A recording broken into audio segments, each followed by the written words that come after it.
ያኔ ሰማዩ እንደ ዛሬው የተገራና ምቹ መንገድ አልነበረም።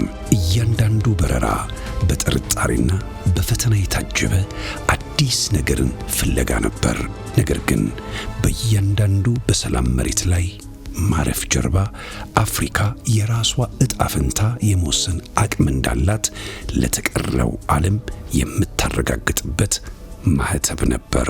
በቅድሚያ 80 ዓመታትን ባልተቋረጠ ስኬት ውስጥ በመጓዝ የዛሬ ቀን ላይ ለመቆም በመብቃታችን በድጋሚ እንኳን አደረሰን አደረሳችሁ ለማለት እፈልጋለሁ። ከኢንዱስትሪው ቁጥጥር ውጭ በሚፈጠሩ ሁኔታዎች በሚፈተነው እንደ አቪዬሽን ባለ ዘርፍ ውስጥ እየሰሩ እንዲህ ከትውልድ ወደ ትውልድ ተሻጋሪ የሆነ ስኬት ማስመዝገብ ታላቅ ድልም እድልም ነው። ኢትዮጵያ የሺህ ዘመናት ታሪክ ያላት ሀገር ናት። ሀገር ማጽናት የሚቻለው ደግሞ ተቋማትን በማጽናት ነው። ተቋማት የሌሉት ሀገር አምድ እንደሌለው ቤት ይቆጠራል። በዘመናዊ ታሪካችን ከገጠሙት ስብራቶች አንዱ የተቋማት ስብራት ነው።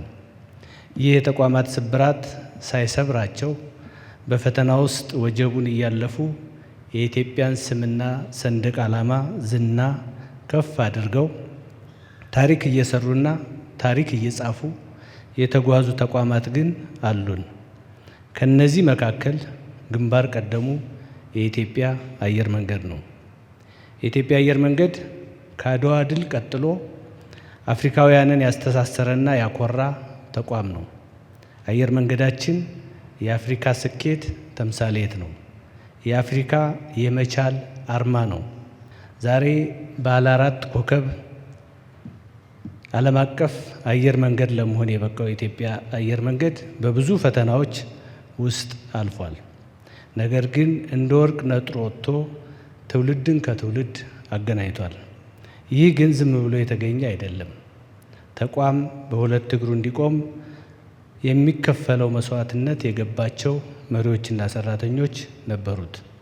አሁንም አሉት፣ ወደፊትም ይኖሩታል።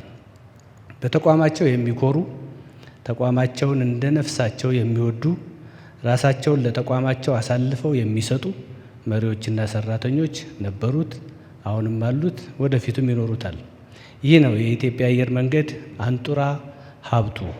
ይህንን ማስቀጠል ደግሞ የእኛ ቁልፍ ኃላፊነት ነው። የኢትዮጵያ አየር መንገድ ለሀገር የሚያበረክተው ትሩፋት ዘርፈ ብዙ ነው። ከፍተኛ የውጭ ምንዛሬ ወደ ሀገር ውስጥ በማስገባት የስራ ዕድል በመፍጠር በጭነት አገልግሎት የኢትዮጵያን ወጪ ንግድ በመደገፍ ሀገራችንን በአቪዬሽን መሰረተ ልማት ከፍ በማድረግ የቱሪዝም ዘርፉን በማገዝ እንዲሁም በሌሎች ዘርፎች ለኢትዮጵያ ኢኮኖሚያዊ እንቅስቃሴ እያበረከተ ያለው አስተዋጽኦ የተቋሙን ግዝፈት የሚያሳይ ነው። 80 ዓመታት የብዙ ምዕራፎች ድምር ነው። ነሐሴ 12 ቀን 1921 ዓ.ም ጃን ሜዳ ላይ ካረፈችው ፈረንሳይ ሰራሽ ፖቴዝ 25 ትንሽ አውሮፕላን ተነስተን እስከ ኤርባስ A351 ደርሰናል። አውሮፕላን ለማሳረፍ ከጃን ሜዳ ወደ አቃቂ ሜዳ ከዚያም አሮጌው አውሮፕላን ማረፊያ ወደሚባለውና ልደታ አካባቢ ወደሚገኘው ሜዳ አደግን። ከዚያም ለአዳዲሶቹ አውሮፕላኖች ሜዳው እያነሰ ሲመጣ ወደ ቦሌ መጣን። የሚያስገርመው ነገር ይሄው ዛሬ ቦሌም ጠቦን ወደ ቢሸፍቱ እየተንደረደርን ነው። እድገት ማለት ይሄ ነው። የሰራኸውን እየተሻገርከው መሄድ። ትናንት የሰራነው እስከ ዛሬ አቆይቶናል። ዛሬ የምንሰራው ደግሞ እስከ ነገ ወዲያ ይሆነናል። እርግጠኛ ነኝ የኢትዮጵያ ፈጣን እድገት እንደሚያሳየን ቢሸፍቱም ነገ ይጠበናል። በኢትዮጵያ የሰንደቅ ዓላማ ቀለማት አሸብርቆ ደመናውን ይቀዝፋል።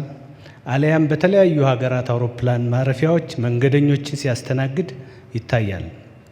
በዚህ ተደራሽነቱ ከኢትዮጵያውያን አልፎ መላው የጥቁር ሕዝብ በአየር መንገዳችን ይኮራል። አየር መንገዳችን ለቀጣይ ስኬቱ የሚያደርገው ጉዞ መንግስት መሪም ደጋፊም ሆኖ እንደሚቀጥል ከወዲሁ ለማሳወቅ እወዳለሁ። አመሰግናለሁ።